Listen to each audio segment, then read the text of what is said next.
हमारे देश में जब फॉरेनर्स आते हैं तो कई कई केसेस में उनके साथ गलत व्यवहार भी किया जाता है, लेकिन कई कई केसेस में उनके साथ अच्छे व्यवहार के साथ साथ उनके साथ सेल्फीज भी ली जाती हैं और उन्हें ऐसा भी ट्रीट किया जाता है कि वो एक सेलिब्रिटी से कम नहीं है। दिल्ली में जब इंडिया गेट पे फॉरेनर्स लाल किले या फिर इंडिया गेट पे टूरिस्ट बनकर आते हैं तो काफी सारे लोग उनके साथ सेल्फीज लेते हैं, लेकिन वहीं जब इंडियंस ऑस्ट्रेलिया में जाते हैं तो उनको ब्रूटली मारा जाता है सिर्फ और सिर्फ उनकी एक गलती की वजह से कि वो उनकी रेस के नहीं दिखते, उनका कलर कॉम्प्लेक्शन उनके कलर से अलग है। हाल ही में अभी एक बहुत ही ज्यादा डिस्टर्बिंग इंसिडेंट सामने आया जहां पे चंद्रप्रीत सिंह नाम के लड़के को, जो कि सिर्फ 23 साल का था, उसको ब्रूटली असॉल्ट किया गया और इतना बुरी तरीके से मार के सड़कों पे ही एडिलेड की छोड़ दिया गया। पहले तो उन लोगों ने उसके कलर और उसके फेस कॉम्प्लेक्शन के ऊपर रेसिस्ट रिमार्क्स किए और उसके बाद इंडियन भी कहा।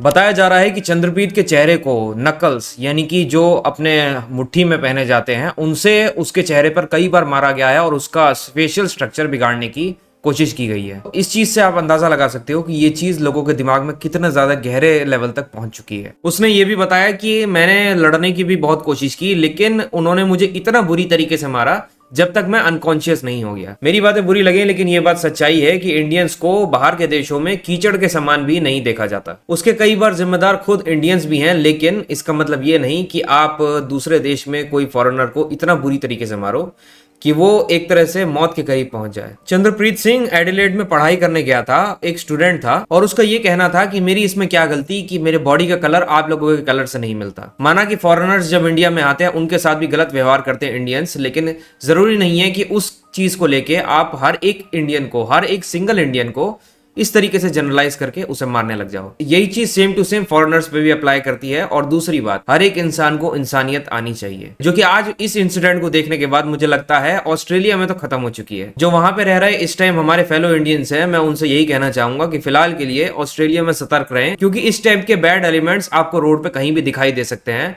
और अभी तो ये बंदा बच गया, लेकिन ये भी हो सकता है कि कल को किसी और की जान भी ले लें। मेरे हिसाब से रेसिज्म एक ऐसी मेंटल बीमारी है जो कि इंडिया में ही नहीं पूरे वर्ल्ड में ही एग्जिस्ट करती है और इसको खत्म करना जड़ से बहुत ही ज्यादा जरूरी है। लेकिन मुझे नहीं लगता कि कोई इसको खत्म करना चाहेगा, क्योंकि हर एक बंदा, अलग अलग देश का बंदा, अपनी ही रेस को सबसे ज्यादा सुपीरियर मानता था और ये बहुत पहले से होता हुआ आ रहा है। हिस्ट्री की बुक्स उठा के देख लो। वो लोग तो अपना गुस्सा निकाल के एक फॉरेनर लड़के को बुरी तरीके से मार के चले गए, लेकिन उन्हें जरा सा भी रत्ती भर इतना भी फील नहीं हुआ कि वो बंदा अपने देश को छोड़ के दूसरे देश आया है, अपनी फैमिली को छोड़ के। उसकी फैमिली को जब ये सब पता चलेगा तो उनको कैसा महसूस होगा। मैं आशा करता हूं कि चंद्रप्रीत अपने इस बहुत ही ज्यादा ट्रॉमेटिक एक्सपीरियंस से जल्दी ही रिकवर कर पाए और अपनी इंजरीज से भी। See you in the next video.